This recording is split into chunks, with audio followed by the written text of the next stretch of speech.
Hello नमस्कार दोस्तों। एक लड़की होती है जिसका नाम पूजा होता है। उसकी उम्र 21 साल होती है। और वो दोस्तों, एक दिन होता क्या है कि शाम का समय 7 बजे रहता है और उसका पिता जब आता है थक थका हारा आके बैठता है घर में। बैठने के बाद ये खाना बनाती है। खाना बनाने के बाद अपने पिता को जो है खाना बढ़िया से खिलाती है और खिलाने के बाद वहीं पे उसके बिस्तर पे लेट जाती है। लेटने के बाद उसका पिता पूछता है कि बेटी क्या हुआ, कोई बात है क्या, क्या यहाँ क्यों लेटी हो। तो इस बात पे वो पूजा कहती है कि आज पिताजी मुझे बहुत डर लग रहा है, आज मेरी कुछ तबीयत भी ठीक नहीं है। तो इस पे से उसका पिता जो है कुछ बोलता है कि ठीक है बेटी यहीं लेट जाओ, उसमें क्या बात है, चाहे वहाँ लेटो चाहे यहाँ लेटो, उसमें कोई दिक्कत नहीं है, तुम लेट जाओ। तो लेटने के बाद जो है रामलाल फिर जो है अपने बिस्तर पर जाता है, वहीं पे वो भी दोनों लेट जाते हैं और दोनों एक ही बिस्तर पर लेटे रहते हैं। तो जब रात का समय 12 बजता है तो 12 बजने के बाद उसकी लड़की जो है अपने पहले से ही प्लान की हुई थी और प्लानिंग के अनुसार वो जो है 12 बजे अपने पिता को सहलाने लगती है, उसके प्राइवेट पार्ट पे हाथ लगाने लगती है। तो इस बात पे उसका पिता ये भूल जाता है कि वो मेरी लड़की है। उसका पिता की आंखें भी खुल जाती हैं और वो भूल जाता है कि ये मेरी लड़की है। उसकी लड़की भी भूल जाती है कि मेरे पिता है। और फिर वो जो है एक दूसरे को सहलाने लगते हैं। सहलाने के बाद जो है वो जो है दोनों शारीरिक संबंध बना लेते हैं और शारीरिक संबंध बना के इतनी जोर जोर से शारीरिक संबंध बना रहा था कि उसकी लड़की की चीखें निकल जाती हैं। और निकलने के बाद भी बहुत ही चरम सुख का अनुभव करने लगती है। और जब अनुभव करने लगती है तो उसका पिता भी काफ़ी देर करने के बाद सो जाता है, थक के सो जाता है और उसके बाद 2-3 बार संबंध बनाता है। संबंध बनाने के बाद उसकी लड़की जब सुबह उठती है तो वो जो है चल नहीं पाती है और भचक भचक के जब चलती है तो चलने के बाद उसका पिता इससे नज़रें नहीं मिला पाता है। वो भी अपनी लड़की से नज़रें नहीं मिला पाता है। दोनों एक दूसरे से नज़रें नहीं मिला पाते हैं। और मिला पाने के बाद जो है फिर लड़की जो है अपनी स्कूल की तैयारी करती है, स्कूल चली जाती है। स्कूल जाने के बाद जो है लंगड़ा लंगड़ा के चल रही होती है। फिर ऐसे ही टाइम बीतता है और 4-5-6 महीने का टाइम निकल जाता है। और फिर दोस्तों ये बात जो है चारों तरफ गांव वालों को चारों तरफ फैल जाती है। और फैलने के बाद जब सोशल मीडिया के सब लोग को पता चलता है तो ये सब जान के सब हैरान हो जाते हैं और आप भी सुनेंगे तो बिल्कुल हैरान हो जाएंगे। तो उसकी लड़की एक दिन आती है, स्कूल से आती है, आने के बाद खाना वाना बनाती है और बनाने के बाद शाम के वक्त जो है वो कुछ दोस्तों ऐसा कर लेती है जो सुन के जो है आपके रोंगटे खड़े हो जाएंगे, पैरों तले जमीन खिसक जाएगी कि ऐसा उसने अचानक सब कुछ ठीक ठाक होते हुए अचानक उसने ऐसा क्या कर दिया जिससे इतनी बड़ी घटना हो गई। है दोस्तों, हमारे चैनल में आप लोग का स्वागत है और ये कहानी विस्तार से सुनाता हूँ। ये कहानी उत्तर प्रदेश की अयोध्या की है।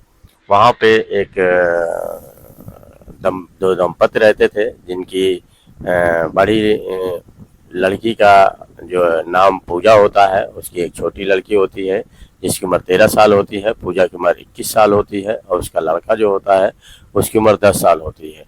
और ये उसकी पत्नी काफ़ी बीमार रहती थी और एक दिन अचानक जो है उसकी तबीयत खराब होती है। खराब होने के बाद जब हॉस्पिटल में भर्ती कराते हैं तो वहीं पे उसकी मृत्यु हो जाती है। और बीमारी 2 साल से इलाज कर रहे थे लेकिन ठीक नहीं हो रही थी। जब मृत्यु हो जाती है तो सारे दुखों का पहाड़ इनके ऊपर पड़ जाता है। काफ़ी रोते हैं, बिलखते हैं कि अब मेरे परिवार का क्या होगा, कैसे बच्चों की परवरिश होगी।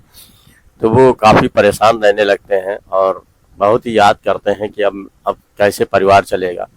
फिर उसकी बेटी कहती है कि पापा आप क्या कर सकते हैं, आपने तो बहुत कोशिश की, बहुत ही सही करने की कोशिश की, लेकिन माँ नहीं सही हो पाई। चलिए खाना वाना बनाने की बात है, सब कुछ बनाने के बाद मैं बना दिया करूँगी। तो इसी तरीके से जो है वो अपने पिता को ढांढस बढ़ाती है और पिता भी कहता है ठीक है बेटी, अब क्या हो सकता है, जो होना था वो तो हो ही गया, अब इसमें हम लोग क्या कर सकते हैं, जो भगवान की महिमा थी वो तो हो ही गई। तो इस बात पे उसकी लड़की जो है कहती है कोई बात नहीं पापा, मैं जो है खाना वाना बना दिया करूँगी, बच्चों की देखभाल कर दिया करूँ। तो इसी तरह कुछ दिन का समय बीतता है। जब 5-6 महीने का समय बीत जाता है तो एक दिन रामलाल सोचता है कि सब कुछ तो ठीक है, खेती बाड़ी भी ठीक है और खेती गृहस्थी का काम करता था, खेती बाड़ी भी ठीक है, सब कुछ अच्छा से चल रहा है। मेरी लड़कियां पढ़ रही हैं, मेरा लड़का भी पढ़ रहा है और अच्छा खासा मेरे खेत में अनाज भी उपजता है, उससे बेचकर अच्छा खासा कारोबार भी होता है, कोई दिक्कत नहीं है। लेकिन दिक्कत है तो एक बीवी की है, जो कि मुझे बहुत ही उसकी याद आती है, और जब उसकी याद आती है तो मैं बहुत तड़पता हूँ। इस बात पे जो है वो बहुत परेशान रहने लगता है। फिर एक दिन कुछ दोस्तों से अपने कहता है कि यार मेरी कोई शादी करवा दो, मैं दूसरी कोई विधवा लड़की मिल जाए तो उससे मेरी बात कराओ और उससे शादी करा दो। तो इस बात से उसके दोस्त भी राजी हो जाते हैं, वो इधर उधर बात करते हैं, पता लगाते हैं, लेकिन उसकी जो है शादी की बात चल नहीं पाती है। बात तो कई जगह करता है लेकिन कोई करने के लिए तैयार नहीं होता है। तो ये बात जो है इसकी भनक जो है उसकी लड़की बड़ी बेटी के कान में पड़ती है कि पिता जो तुम्हारे हैं वो एक औरत की तलाश में है और जल्दी ही शादी करने वाले हैं। ये बात सुनती है तो पूजा को अच्छा नहीं लगता है, क्योंकि वो जानती है कि अगर सौतेली माँ आएगी तो ना हम लोग को सही से ध्यान देगी, ना मेरे भाई बहन को ध्यान देगी, और घर तितर बितर कर देगी और हम लोग का ध्यान नहीं रखेगी, कहो पढ़ने भी ना दे और खाना पीना भी ना दे। तो इससे वो परेशान रहने लगी थी।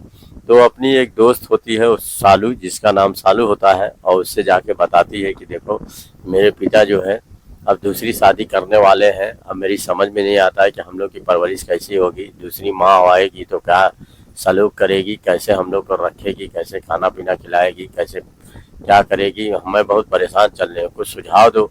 तो इस पर जो है सालू कहती है कि देखो ऐसा है कि सब कुछ तो ठीक है, तुम्हारे पिता जो है अब उतना प्यार तुम लोग से नहीं करते हैं, अब जो है उनको शारीरिक सुख की ज़रूरत है और वो उसी की तलाश में पड़े हुए हैं कि कोई औरत मिल जाए तो उससे शादी करें। तो अगर तुम उससे बचना चाहती हो तो तुम पिता से ही अपना शारीरिक संबंध बना लो, तो इससे वो भूल जाएंगे और शादी दूसरी नहीं करेंगे। और जब शादी नहीं करेंगे तो तुम लोग की दिनचर्या ठीक रहेगी और तुम्हारा पाला पोषण भी सही से होगा, तुम घर का ध्यान भी रख पाओगी। तो इस ये बात जब सुनती है तो जो पूजा होती है कहती है कि देखो ये सही है, बाप के साथ संबंध बनाना कहाँ तक सही है। तो सालू कहती है कि अरे कौन बाहर का कोई देखने आ रहा है, कोई देखने तो आ नहीं रहा है, तुम रहोगे, तुम्हारे पिता रहेंगे, और कौन रहेगा। तो इसकी बात कोई बाहर वाला जानेगा तब तो होगा, और तो बाहर जाने की क्या ज़रूरत है। तो जब तुम लीक करोगी तभी तो बात लीक होगी। तो इस बात पे पूजा कहती है कि ये बात तो सही है, मैं लीक ही नहीं करूँगी। अब ये बात उसके दिमाग में पूरी तरीके से घर कर जाती है कि सालू सही कह रही थी, अगर मैं पिता के साथ शारीरिक संबंध बना लेती हूँ तो कोई कहने वाला भी नहीं होगा, और सबसे बड़ी चीज़ है मेरी दूसरी माँ भी नहीं आएगी, और सब घर तितर बितर भी नहीं होगा, और सब ठीक से चलेगा। तो वो सोच रही थी, और सोचने के बाद उसके दिमाग में बहुत बड़ी प्लानिंग चल रही थी कि किसी तरीके से पाप को, पिता को अपने झांसे में लेना पड़ेगा और उसके साथ कुछ ना कुछ ऐसी क्रिया करनी पड़ेगी। फिर वो दोस्तों ऐसा जब भी स्कूल जाती थी तो कुछ ऐसा देखती थी पिता को, और कुछ कपड़े उसके सामने बदलने लगती थी, तो पिता भी उसका जो है उसकी तरफ आकर्षित होने लगता था, लेकिन कुछ कह नहीं पाता था। और बेटी भी जो है वो जानबूझ के वैसा काम कर रही थी अपने पिता के सामने, लेकिन वो भी कुछ कहती नहीं है। एक दिन स्कूल जाती है, स्कूल से आती है, खाना पीना खाती है, खाने के बाद जो है शाम को खाना बनाती है, और बनाने के बाद अपने खाना बना के पिता के कमरे में ले जाती है और कहती है पिताजी खाना खा लीजिए। और पिता जब उसका खाना खा लेता है तो खाने के बाद वही बिस्तर पे वो लेट जाती है।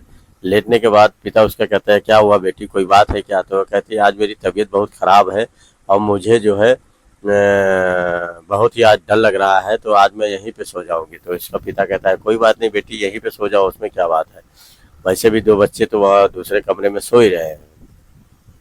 तो इस बात पे वो कुछ नहीं बोलती है और वो सो जाती है। प्लानिंग के अनुसार वो 12 बजे उठ जाती है, और उठने के बाद अपने पिता के प्राइवेट पार्ट और इधर उधर हाथ ऐसा सहलाने लगती है जिससे उसके पिता की भी आंखें खुल जाती है, और वो भूल जाता है कि मैं अपनी बेटी के साथ लेटा हूँ, और बेटी भूल जाती है कि मैं अपने पिता के साथ लेटी हूँ। और लेटने के बाद दोनों सारी क्रिया करने लगते हैं, और फिर वो एक दूसरे के कपड़े उतार के जो है पूरी तरीके से शारीरिक संबंध बनाते हैं, और इतनी जोर जोर से शारीरिक संबंध बनाता है कि उसकी चीखें निकाल देता है, और वहीं पे थक जाता है, थक के सो जाता है। सोने के बाद फिर दोबारा उठता है तो फिर वही काम क्रिया करता है। करने के बाद जो है फिर वो सो जाता है, तो काफ़ी देर बाद उठता है। उठने के बाद जो है उसकी लड़की लंगड़ा लंगड़ा चलने लगती है, तो वो देखता है उसकी ओर, तो उससे नज़रें नहीं मिला पाता है। अब वो भी देखती है अपने पिता की ओर तो अपनी नज़रें नहीं मिला पाती है। मिलाने के बाद वो स्कूल के लिए तैयार होती है, तैयार होने के बाद स्कूल जाती है और जाने के बाद पूरी तरीके से खुश खुश रहती है। तो उसकी खुशी देख के उसकी जो दोस्त होती है सालू, वो पूछती है कि क्या हुआ, आज तुम बहुत खुश नज़र आ रही हो। तो कहती है कि तुम्हारी बात मैंने मान ली, उसी का आज नतीजा है कि आज मेरे पूरा शरीर रोम रोम खुश है, हंसी आ रही है और एक अलग सी अनुभूति प्राप्त हो रही है। तो इस पर सालू कह रही थी कि देखा, मैंने तुमसे कहा था ना कि सबसे बड़ी चीज़ है तुम अपने पिता को शारीरिक सुख दोगी तो तुम भी खुश रहोगी, तुम्हारा पिता भी खुश रहेगा और शादी भी नहीं करेगा। तो इसी तरीके से वो उसका जो है 3-4 महीने का समय बीत जाता है। अब बीतने के बाद जो है वो आती है, आने के बाद अपने पिता के साथ शारीरिक संबंध बनाया करती थी और उसका पिता भी शारीरिक संबंध बनाया करता था। हर दूसरे तीसरे दिन इन लोगों में कहानी हुआ करती थी। कुछ समय जब बीतते हैं तो इसकी जो लड़की होती है वो प्रेग्नेंट हो जाती है। होने के बाद जो है वो अपने पिता से कहती है कि देखिए पिताजी, आज मुझे काफ़ी उल्टी हो रही थी और मुझे लगता है कुछ मेरे साथ गड़बड़ हो गई है।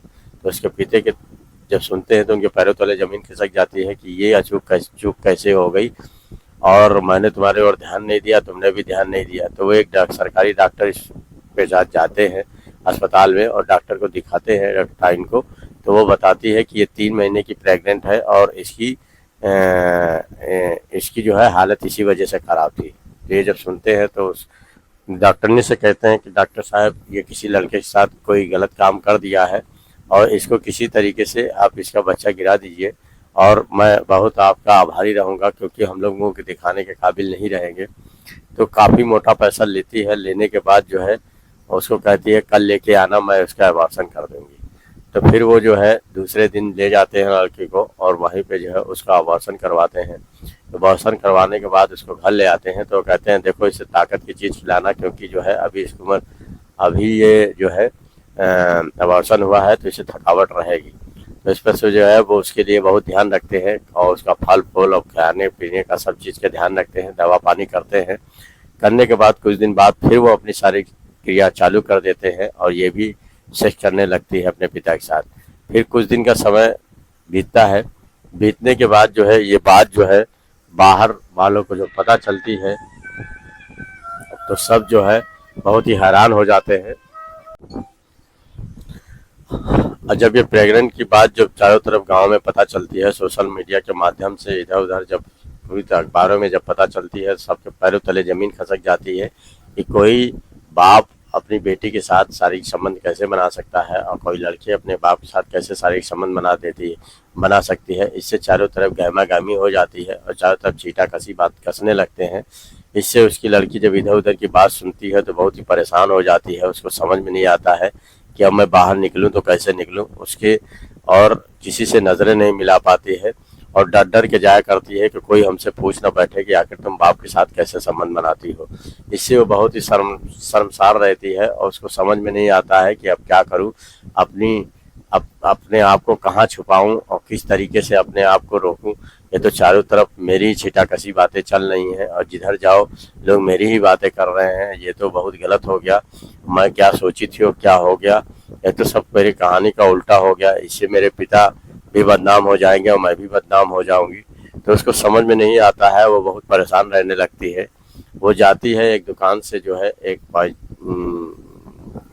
कुछ दवा लाती है और लाने के बाद जो है फिर सोचती है कि दवा खा के जो है मैं ज़्यादा देर छटपटाऊंगी, पता नहीं बच गई तो बड़ा गड़बड़ होगा और सबसे बड़ी चीज़ और बदनामी होगी। फिर वो ये काम नहीं करती है। आने के बाद सोचने लगती है कि मैं अपने आप को ख़त्म कर लूँगी, कुछ ना कुछ ऐसा काम कर दूँगी जो कि जो है मैं यहाँ से चली जाऊँ, क्योंकि लोगों से नज़रें छिपाते फिर रही हूँ और मुझे बहुत ही शर्म आ रही है बाहर निकलने में, मुझे बड़ा सोचना पड़ रहा है।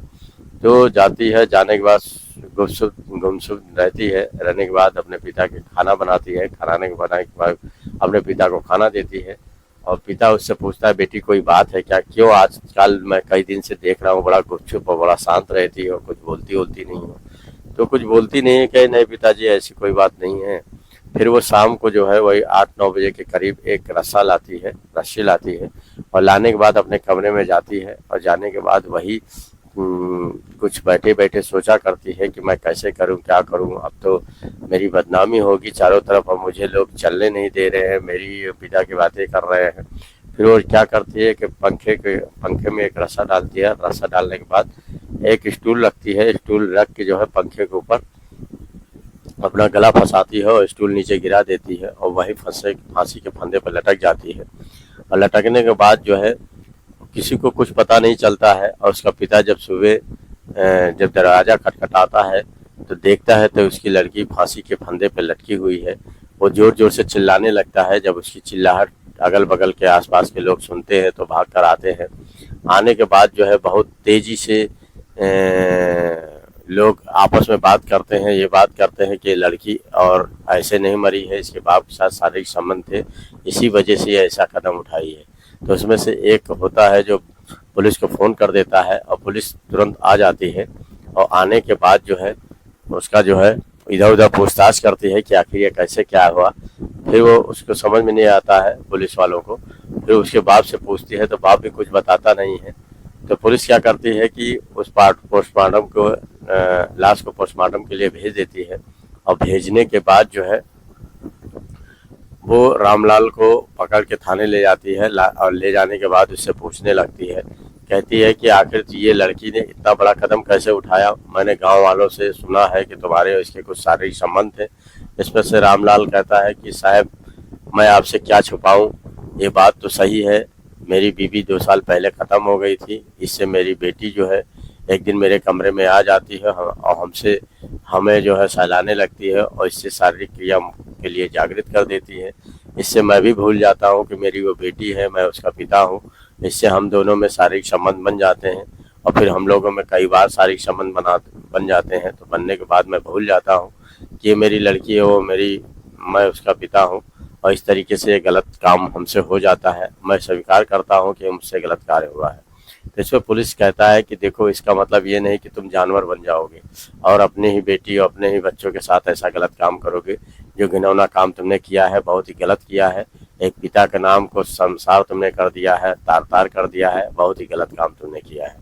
इस पर से जब पुलिस चार्जशीट तैयार करती है और चार्जशीट तैयार करने के बाद एक मुकदमा लिखती है, लिखने के बाद उसे जो है जेल भेज देती है और इसको कुछ साल की सज़ा हो जाती है। सज़ा हो जाने के बाद कहानी दोस्तों यहीं पर समाप्त हो जाती है।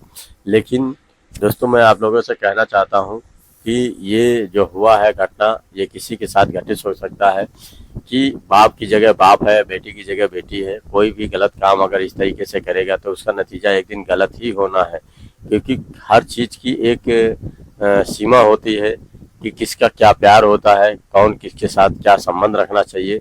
अगर गलत तरीके से, अवैध तरीके से अगर संबंध बनता है तो समझ लिए दोस्तों गलत ही संबंध बनेगा और बनने के बाद जो है उसका नतीजा